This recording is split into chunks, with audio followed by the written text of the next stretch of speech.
take a look at a synthesizer made by Moog, which is a famous synthesizer company, but this was sold by Radio Shack, which was owned by the Tandy Corporation.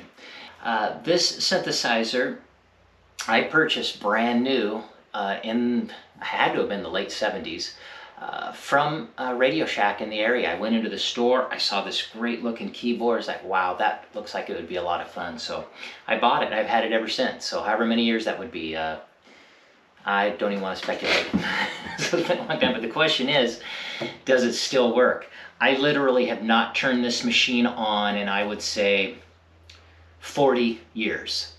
I used it for a couple years and then put it away. It has gone through many different moves as we moved from home to home, and finally I got married and we moved to a home and moved to another home and had children. My kids are all grown now, and I thought, you know, it just keeps sticking in my mind. I need to pull that old synthesizer out and see if it still works.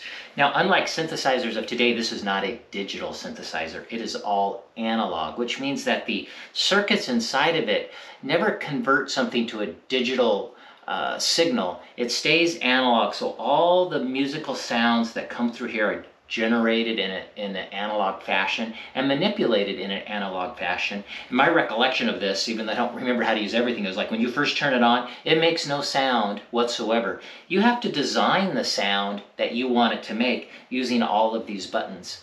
Moog is famous for its synthesizers, though this has the realistic name and was sold to Radio Shack. Radio Shack did not build these. These are full 100% Moog parts. So it truly is a Moog synthesizer. And in fact, it's the Concertmate MG-1 is the brand name on it.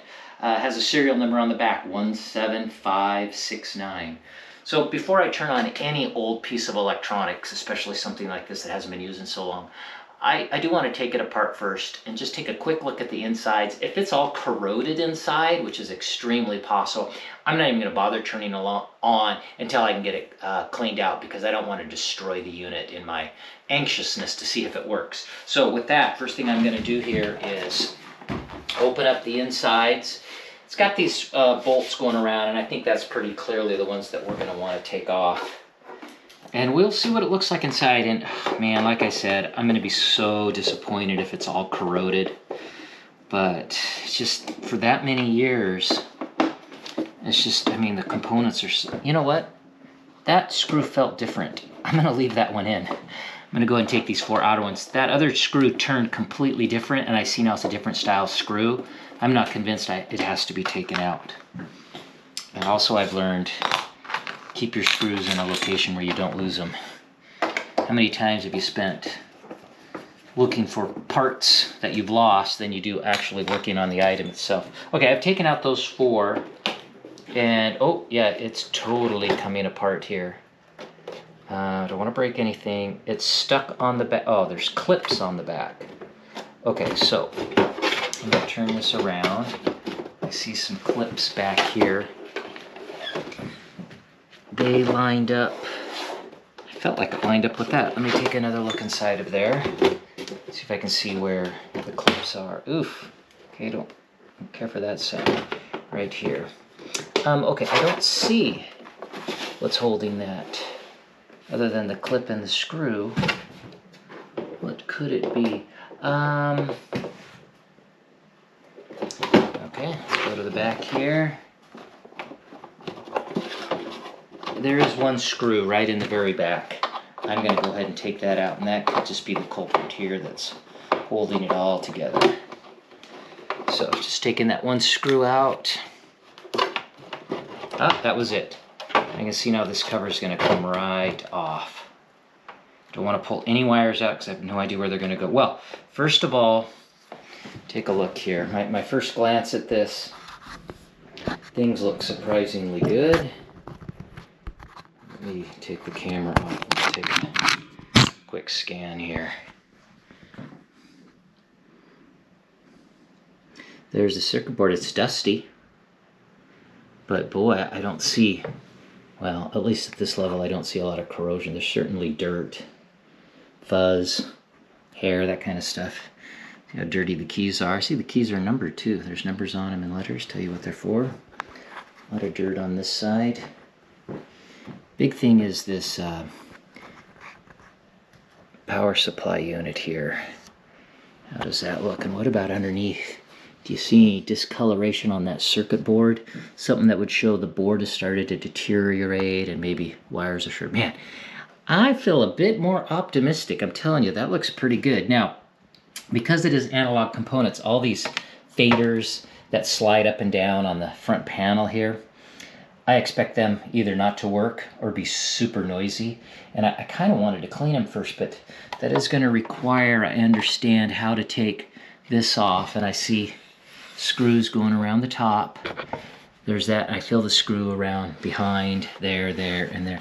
I am going to take the time to take this component off because I want to clean where all those buttons are. And speaking of that, these knobs are likely going to have to come off. Oh, and all those too. So I'm going to go ahead and flip the box back around. Put it. I'm not going to put it back together in the sense of putting the screws in there, but I will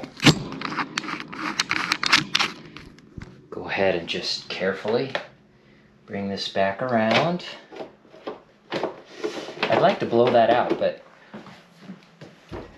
I am in the dining room and I blew all that fuzz around in here. I don't think that would go over well with other people in the family. So let me go ahead and take these knobs off. I was kind of hoping they just pull straight up. Yes, they do. See that? It just came right off. So I bought these handy dandy things at the dollar store. It was 2 for $1, 50 cents each. Thinking, you know what, that's great for storing parts in.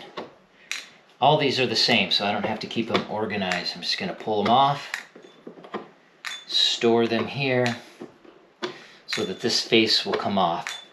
I tell you, I'm so much more optimistic after looking inside of there, just physically having it look as well as it did.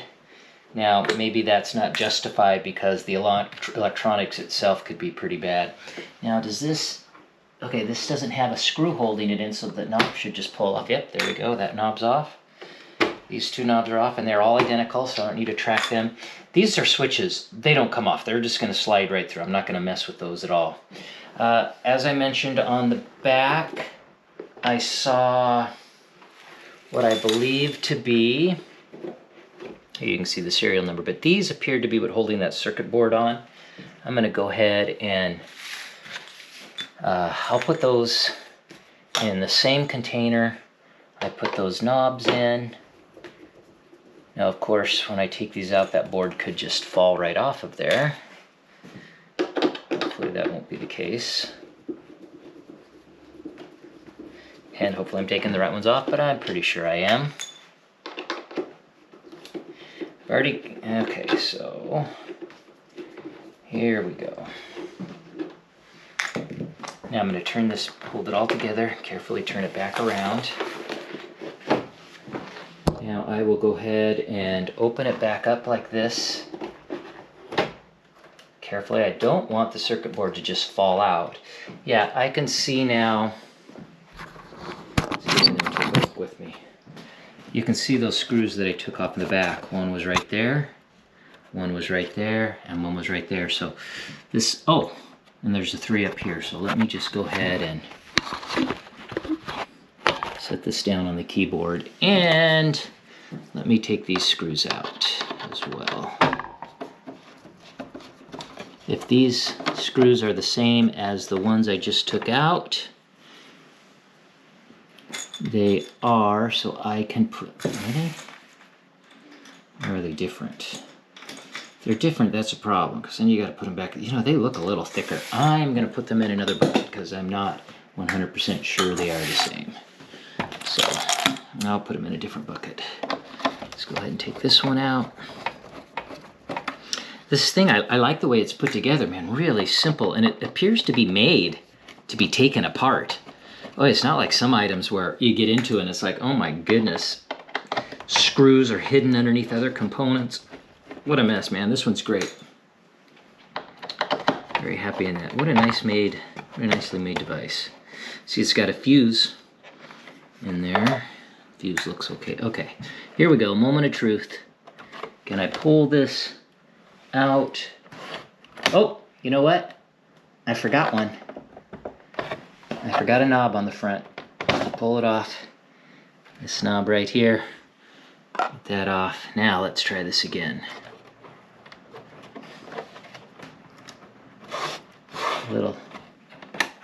I'm moving some of these switches in the front, which are kind of dragging. It's still kind of tight. Did I miss a screw somewhere? It's tight over here, really tight. I don't see a screw though. Try to pull on the board. Oh no, there we go, there we go. Okay, ooh, ooh. I like that sound. No, it's okay, it was just the switches kind of snagging. This is really tight, it's hitting that other circuit board now. Let's see, can we get this up and over? There we go, there we go. I'm not really doing anything special here, just carefully getting it away from the other components. Oh, and it came right out. Okay, now this is a mess. I will turn this around. Get that board flat. This is kind of more what I expected to see. All right. There's foam, and you can see that foam is all deteriorated. I'm not sure what that foam was doing there. I guess, you know, if you look inside here, you can see, I guess it's just to kind of provide some cushion, maybe keep this plastic from pushing directly down on the components. But I can tell you now, there's really no point keeping all that on there. I'm going to clean all this tape.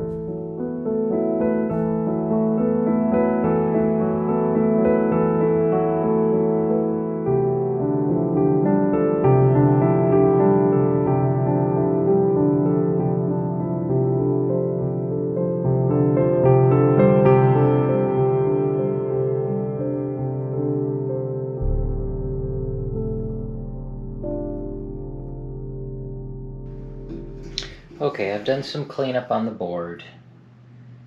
I've cleaned the faders as best I can for now.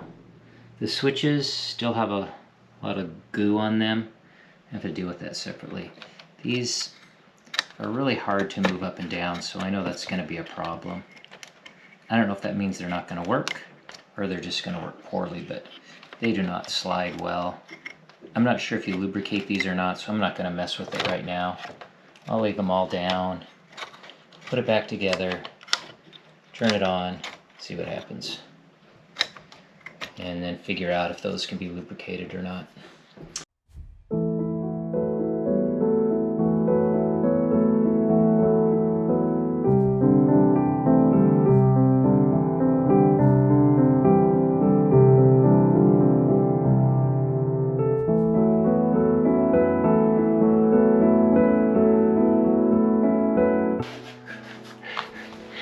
I have an extra screw here too. I'm gonna be honest with you, taking things apart and putting them back together, I thoroughly enjoy doing. I'm terrible at it as far as keeping track of where the screws goes. But I do have the video, right? I can go back and watch the video.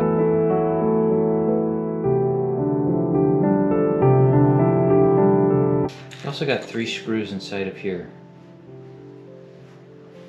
I have made a big error here somewhere. Because inside my box, I see I've got 3 screws. Where those go either. Oh my goodness.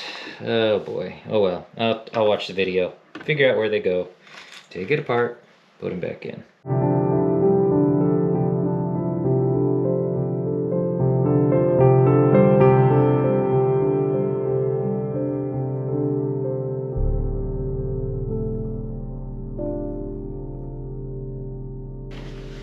Okay, here we go. I'm going to turn this on for the first time in, I don't know, 35 to 40 years, I expect. So, let's see what happens. First of all, that's not a good sign. because I don't see anything happening. I would have thought something would have happened here. Oh, look at that. That light just came on. And that is a rate indicator. It says rate, slow, fast, so I'm going to pick this up, and that is speeding up. So strobe light, that's modulation rate. Each of the sections here are labeled. So this says modulation, tone source, filter, keyboard glide rate. Okay, I will just keep that right here. Leave that alone. Zero the octave, sine wave, stain, out, contoured, keyed, rise, time. I'll leave those alone. Keyboard tracking. Like I said, I don't remember a bunch of these, but I do remember over here we have a tone source. I'm gonna turn the volume up. Like so. I'm gonna pick a tone. Well, I'm gonna hit a key. Nothing. Great. Pick a tone.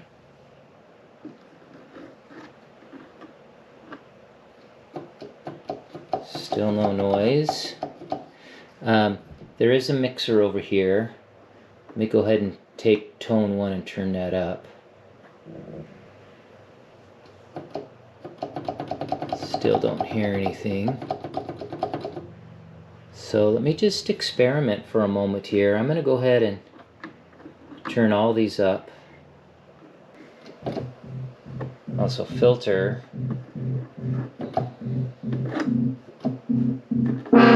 Oh, turn this down now.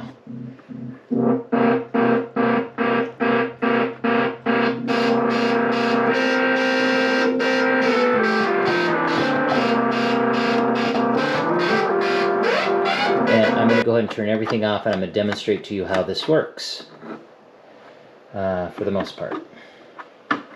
Or at least what I figured out now. It's enough to let's see. So, first of all, here you have the sounds that it can make. A tone 1, a tone 2, a noise, a bell, and polyphonies. So I'm going to start with tone 1. Oh, so first of all, if I hit a note here, we shouldn't hear anything. That's right. But now I'm going to turn up tone 1. So right here, now we should hear tone 1. Why don't we hear tone 1? Oh.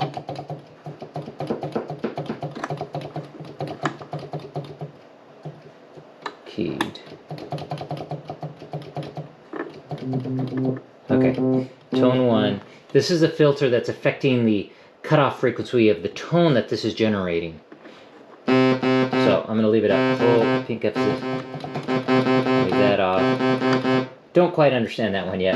But anyway, here's our tone 1. Now I can change the, and then this is controlling tone 1. I can change the shape of the wave. That's sawtooth, square. Turn the volume down a little bit. And here's the octave of it. Down 2 octaves, down 1 octave. Turn that down. 0, so no octave at all. Now, this is tone source 2, so I'm going to go over here, and I'm going to add tone, I'm going to put it the same octave, so the octaves match. I'm going to turn up tone 2.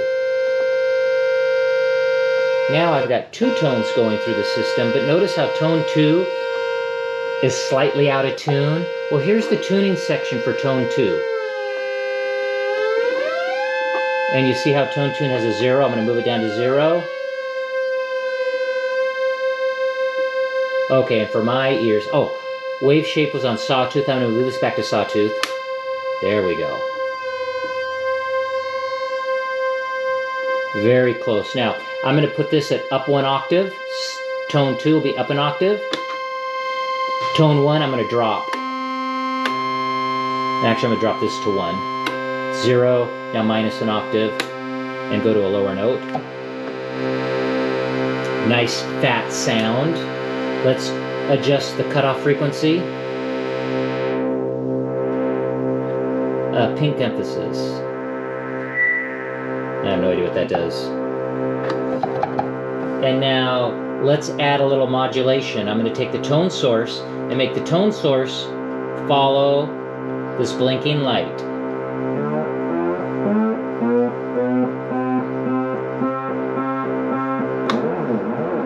Sawtooth, square, random. Check out the random when I speed up the speed. Does that remind you of a 1980s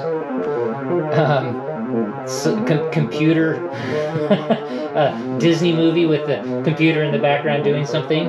So you can see that this is very powerful, but you have to create the sound. Well, there we go. It worked. Pretty amazing. Hard to believe that after this many years it actually turned on and functioned, and really well. I was expecting, even if it did produce a noise, I figured it would be really staticky, and as you moved a slider up and down it would create a bunch of noise, and it really didn't. It appears to, for the most part, from what I can tell, to be fully functional. I will find the manual for it. I'll figure out, relearn how it works, and then maybe do another quick demo just so you can see how cool of sound this makes. So good job, Moog. Good job, Radio Shack. And that's it. All right. Until next time, we'll see you later.